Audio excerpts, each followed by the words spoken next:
నిరాడంబరంగా సాగిన చంద్రబాబు జన్మదిన వేడుకలు.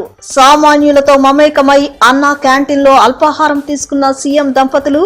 అన్నా క్యాంటీన్లకు 76 లక్షలు విరాళమిచ్చిన భువనేశ్వరి. పేదలంతా గౌరవప్రదంగా ఆహారాన్ని తీసుకోవాలనే ఉద్దేశంతోనే అన్నా క్యాంటీన్లను ప్రారంభించామన్న సీఎం చంద్రబాబు. పేదవాడు కడుపు నిండా తినడాన్ని సహించలేని గత ప్రభుత్వం క్యాంటీన్లను మూసివేసిందంటూ ధ్వజం.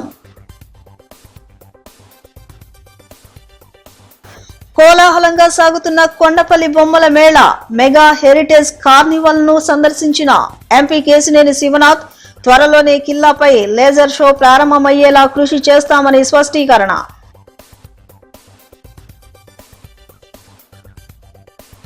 ఏపీకి రాజధాని లేకపోవడానికి సీఎం చంద్రబాబు నాయుడే కారణమన్న మాజీ మంత్రి అంబటి రాంబాబు. రాజధాని పేరుతో భారీ ఖర్చులు చూపిస్తూ ప్రజాధనాన్ని దోచుకుంటున్నారని ఆరోపణ.